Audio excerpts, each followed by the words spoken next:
Good morning everyone, today we're going to be talking about the new game mode Nameless City. But before we jump into all of that, if you're new to the channel, I upload NGS content daily, so if you do play this game, I would really appreciate a subscribe, as it really helps out the channel.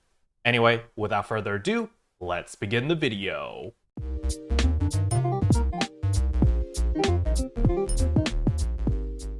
So the very first thing I want to talk about is why on earth do you even want to do the Nameless City to begin with?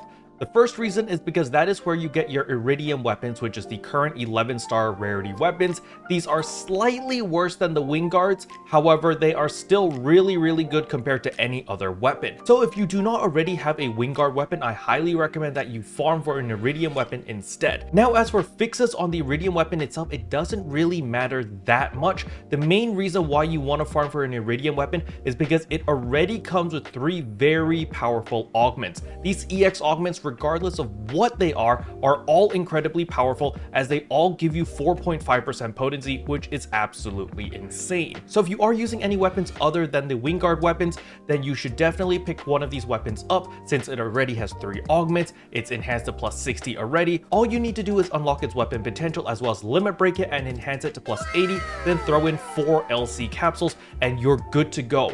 If you just do that, you are going to hit 200% potency relatively easily with just really basic gear and full LC capsules. So that is a very cheap and an inexpensive way to get to 200% potency, which I think for the average player is pretty dang good already. So now that I've explained why you should do the Nameless City, how on earth do you even get there? First of all, you're going to open up your map and you're going to go to the quest counter, and right here, Nameless City Exploration, you're going to click on this, you're going to click on this again, and you can just start quest and it's immediately going to throw you into a room.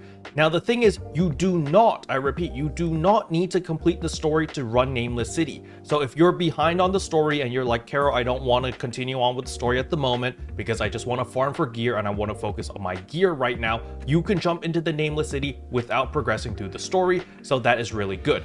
However, it requires 3,960 battle power because all of the enemies over here are going to be level 92. They are incredibly powerful, so you don't want to go in here under-geared and underpowered, because in order to get your loot, you actually need to stay alive long enough to get enough points to open up all of these chests so that you can get your loot. So survivability is incredibly important here. Now, I've seen many people report a bug when they go to start quest, they get an error message saying that the room could not be found. So what exactly causes this problem? Well, the number of rooms of the Nameless City is actually determined by the number of rooms of Stia. So as we can see, there's Stia 1, 2, 3, 4, and 5, which means there are currently 5 instances of the Nameless City. If you want to play with your friends in the same instance of the Nameless City, you need to make sure that you are in the exact same Stia room in order to guarantee that the matchmaking will put you into the same instance of the Nameless City. So for example, if Emiko was farming in Stia 3 and I go to Stia 1 and I join a Nameless City room, I will not be sent to the same room as Emiko simply because I'm in Stia 1 and they're in Stia 3. This applies when you want to play together in a private room as well. Because as you can see here, when you go to the Nameless City Exploration, you click on this, you can put a password by configuring a matchmaking settings. And let's say that we set a password of 1, 2, and 3. If I want the second party to join me, they need to be in the same block as me, which just so happens to be Stia 1. If they go to any other block other than Stia 1 and they type in the password 1, 2, 3, they will create their own instance in that block, okay? So just make sure that if you want to play together, you all need to be in the same block. Now, while we're in the matchmaking word settings over here, you could also make a photo room. So I'm going to make a photo room right now. We're going to be sent into a room, and you're going to notice on the top right corner, there is no timer because it's a photo room. There are also no enemies, no coins, no buffs, no nothing. So when I open up the map, you can see there is absolutely nothing because this is a photo room, which means you can stay here and you take photos and you can take as much time as you want to sightsee the area. Another thing you can also do in the photo room is you can actually change the time. So what you can do is go to communications, go to party commands, and under photo room settings, you can actually change the weather to clear day if you want it today, you want it at night. And there's the third option of photon excitation, which is when you get the PSE burst. Well, it's not really a PSE burst. It's when all those coins are available and you run around and you gather all those coins as the special trial. And as you can see, this is actually my favorite because it looks like, you know, the heavens open and there's like glorious light and RGB everywhere. And yeah, it just looks really, really nice. There's also like the glitter effect going on. So this is one of my favorite effects. And if you're in a photo room, you can take as much time as you want to take the perfect photo that you want. Now, again, if you want other people to join your photo room, you need to be in the same block. Okay? Now, once you finish taking all your photos, you can go to quest information and abandon quest and it'll send you back out. Alright, with all of that out of the way, I'm going straight back in, but this is now a public room. As you can see, there's only one player out of 32 because I was in Stia 1, which was an empty block, and my timer of 15 minutes on the top right corner is counting down. So what we're gonna do now is we're actually gonna leave this and we're gonna go to a populated block. So again, we're gonna go quest information and we're gonna switch over to Stia 3 since that one's a super populated block. And now that we're in Stia 3, we're simply gonna go into queue again for the Nameless City, and you're gonna see that I'm gonna be thrown into a room with a lot of players. So now you can see that I've been thrown into another room and there are currently 31 players out of 32 in this room. You can see there's a lot more players. The countdown's restarted to 15 minutes again. And now we can start talking about the mechanics and what to do here.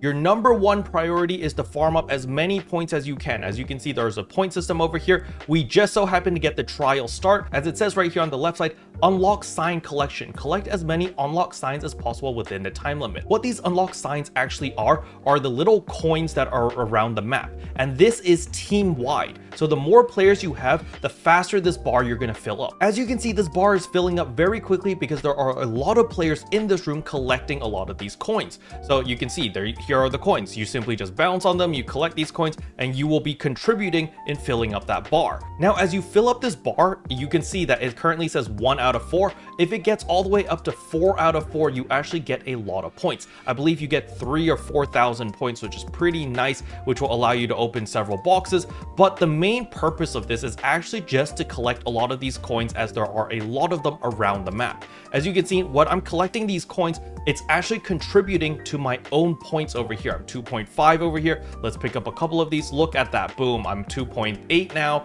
And we just move around the map and we just collect all of these coins, or I guess these are called signs, but nevertheless, you know, you just collect all of this and you're gonna get a ton of points. So you really want to take full advantage of this, that whenever it comes up, that you open them. It just so happens there's a chest over here that costs 3,000 points. We're gonna open that and boom, that is how you get your loot. So you don't get that much loot by killing enemies and stuff like that around here. It's all about opening those chests. So you want to get as many points as possible so that you can actually open all of these chests. And these chests actually give you these weapons. As you can see, that one chest that we opened actually gave me 3 of these iridium weapons, which is absolutely amazing. Now, another thing you're going to notice is there are different colored chests. So when you go around the map, and when I press N, you can see there's a mini map that has opened up. There are a bunch of gray boxes listed around the map. What you want to do is you want to run towards these boxes and it reveals what color they are. As you can see, this is a blue one.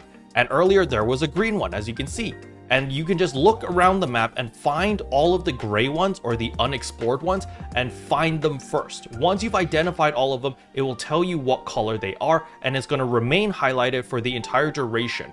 As you can see, this is a red one. The red one costs 10,000 points and it is the most rare one, other than the rainbow one. There is a rainbow one where you are limited to 1 per day. Unfortunately, that one is hidden most of the time. It doesn't really have a set location. So once you find it, you can open it, but it also costs 10,000 points, but it is limited to 1 per day. So once you find the rainbow one and open it once, you will not be able to find it in your next run until the next day or after daily reset. Now let's talk about how to get a bunch of points very quickly. You want to go to the trials, all right? So as you can see, the map is actually split into 2 halves. There is this half over here and there's another half over here. Sometimes it's twisted the other way around where it's north and south instead of east and west. But in this case, you know, this one's east and west. You want to go to this side over here because here is where most players are and this is where most of the trials are going to be. So you just want to follow the T's and you want to kill everything in the trial as that is the fastest way to get a bunch of points. So at the very beginning, remember our timer is 15 minutes. You simply want to just go in here, you want to farm like crazy, you want to kill all of the trials as fast as possible until you have about 4 minutes left. When you have about 4 minutes left, that is when you actually go out and you spend all of your points and you open up all of the chests. As you can see here, we just completed that trial. That just gave us what, like a couple thousand? That actually gave us like 3,000-4,000 points just from that. That's actually a buttload of points. So once the trial is complete, you're simply going to run around until another trial appears. As you can see, that literally took us what, like 10 seconds, 5 seconds before another trial appeared. So you're just going to be following trial to trial to trial. Now, for whatever reason, if you don't see any trials on your side of the map, you need to go to the other side, as trials only appear on one side of the map. I don't know why they do this, and when you're on this side, you cannot see trials on the other side, and if you're on the left side, you don't see trials on the right side. I don't know why Sega did this, it's kind of silly, but it is what it is. All right, so what you want to do, again, for the first 10 minutes or so, you basically just want to clear trials. You want to farm up as many points as possible. The reason I say this is because the defense debuff caps out at level 5. So let me just kill this guy right here. As you can see over here, this level 5 means that I currently have a debuff of level 5, which reduces my defenses to about half. But this caps out at about 8,000 points. So once you're above 8,000 points, you can't get debuffed any further, which is why personally, since I have Iron Will and I have all of those really nice EX augments, which makes me incredibly tanky, and I have a lot of cheat death, I can just focus on farming points. I have 17,000 points right now. I still have 8 minutes. That's plenty of time. So I'm just going to continue to farm. I'm going to continue to do the trials over here, continue to get a bunch of points. And then by the time I'm done, you know, when there's like 5 minutes left on the timer, I have like 40,000 points, 50,000 points. And then I go around the map and I open up all the chests in order to get all my loot. So at the very beginning, the first 10 minutes, just collect points, just kill enemies. And if that special trial appears, then you just go around parkouring, collecting a bunch of those coins in order to get even more points, basically. The only thing you need to be careful here is, remember, the mobs here are level 91, 92, so you need to be a little bit careful so that you don't get one shot. But look, we just finished that trial and boom, another trial appeared right under us. And I'm already at 21,000 points. I just did what, like 3 trials back to back? And so here's another boss. So we're just gonna kill this boss now and get even more points, all right? And it just so happens in order to get a bunch of your End Augment Transfer Pass vouchers, it requires you to kill 10,000 enemies in the Nameless City. So you're killing multiple birds with one stone by coming here, by killing all of these enemies, because, you know, after you kill 10,000 enemies, you actually get 100 vouchers and you can make a full augment transfer pass, so that if you do want to transfer your augments for your armors or for your weapons or whatever later down the line, you can do so. Okay, so as we can see here, this guy's going to die relatively soon and we're going to see our points. And you can see we just killed that. We cleared the trial. We're at 27,000 points right now, 28,000 points. And another trial is going to pop up relatively soon. Let's just give it a couple seconds. And boom, there's another trial right there. Super easy. Now, you may have noticed that my scanner is going crazy. And the reason for this is your scanner is always going to scan for these invisible boxes. These are purple colored invisible boxes. I believe they're called wandering boxes. There is a timer. As you can see, this little thing does tick down based off time. And once the timer runs out, it just disappears. So you want to make sure that if your scanner scans anything and if you have a lot of points, that you really want to go out and find those boxes, because they are pretty good and they contain a lot of good loot. They're actually slightly better than the more common boxes, which cost 3,000 points. So you're getting better loot at the same cost. So as you can see over here, we still don't have a trial at the moment and we'll be standing around, which means that we might have the PSE trial coming up soon again, which means that we can run around and collect a bunch of coins again. So we're going to sit around a little bit and we're going to wait. But while we're waiting, we're actually going to look at our map and we're going to open a bunch of these boxes that we discovered earlier. As you can see on my mini map, there are a bunch of different colored boxes. There's a red one, there's 2 green ones, there's a blue one, and these are the ones that I've discovered. It just so happens on the far left, there's a pink one, which is probably the rainbow one, which I should definitely go open. So first of all, let's go open this red one, since this one will cost 10,000. And you know, I've currently have 31,000 points. Boom, we can open this. Look at that, we got a rare drop again. I believe we got an iridium rod. So now we're gonna head over to the other side to that pink box. That should be the rainbow box, and we're gonna head over there now. So let me just jump cut this to the moment we get there, as I need to run over there. Zoom, zoom, zoom. Now another thing I want to mention is the point up. As you can see, I currently have a point rate plus 100%. This is purely time based. So every couple of minutes, you will get more and more multipliers as the time ticks down. But nevertheless, we are almost at our pink box over here. We need to come over here. Here is another box that we discovered. It's green. So as we can see on the map, it's now green. Oh, we got the unlock sign thing again. So as we can see here, this is the pink box. So the pink box is the rainbow box. This one only happens once per day, all right? So once you open it, as you can see, I got a rare drop. I got a wired lance right there. But now when I come back to the Nameless City in my second run after the time runs out, I will no longer be able to find the rainbow box. It won't appear anymore because it is limited to one per day. So even though we now have the PSE burst going on where we can collect all of these coins, you may have noticed that I only have 3 minutes left on the timer, which means that I really shouldn't be running around collecting these coins. And what I really should be doing instead is finding these boxes to spend all of my coins now. The reason for this is because that is where you get your loot. You get all of your loot through these little boxes or these chests, and that is how you get everything. So you really want to make sure that you open up and you spend all of your points. So as we can see, we're just running around the map, going to all of the gray boxes that are listed on the map, because that is where, you know, where I can spend my points. There's a gray box over here. Boom, it's a blue one. We're just going to open that up. Oh, look at that. We got another rare drop. Very, very nice. So we're going to run up to the next one. We still have 9,000 points. We've got 3 boxes on the north side over here, so let us head over there now while we collect some coins. So as you can see in the distance, there is another box. It's undiscovered. Boom, it's 6,000 points. We're gonna open this up. Boom, look, we got another rare drop. There's another one right here, and we're gonna run over here. Hopefully it's 3,000 points. Perfect. And wha-bam, look at that, we've collected all of our coins. Now, as you can see, I've only got 600 points left, and I only have like a minute left on the timer, which means I won't have enough coins to open up this box right here.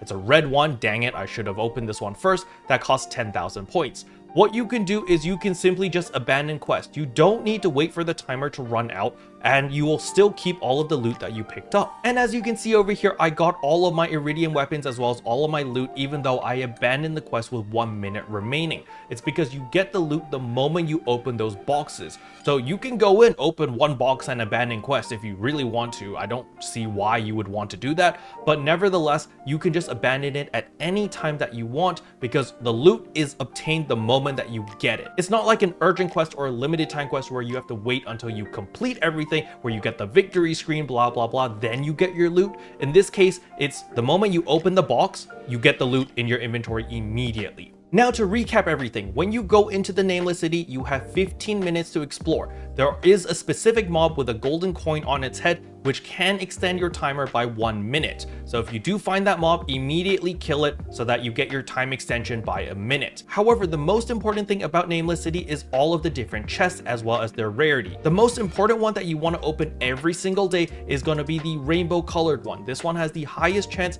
of giving you iridium weapons as well as a bunch of other crafting materials. This will cost you 10,000 points. It looks like this. It has a rainbow. I showed you what it looked like earlier in the video, and it will always show up on your map as a pink colored chest. Regardless whether you've explored it or not, it will always show up, all right? So to recap, at the very beginning, spend the first 10 minutes farming as many points as you can by simply running to the trials, as well as the PSE burst or the coin trial. If that is ever up, then you go out and collect a bunch of those coins. Once you have less than 5 minutes on the clock, then you want to go out and open as many chests as possible and spend as many points as possible in order to get a bunch of loot. So your number one priority is always going to be the rainbow chest. Then the next priority is going to be the red color chest. Now there are these wandering chests, which you need to depend on your little scanner, and it's going to scan for them. And if you ever see them, you definitely want to prioritize these wandering chests over the green chest and the blue chest. All right. So priority number one is always going to be rainbow chest and red chest.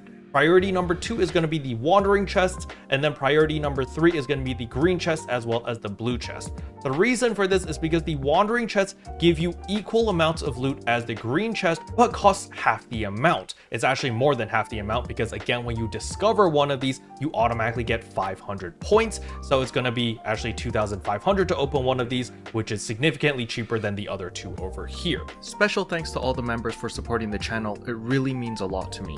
Thank you again. But yeah, that's all I wanted to cover in today's video. Hopefully you guys found it helpful. If you did, I would appreciate a like and a subscribe, and I'll see you guys in tomorrow's video. Bye.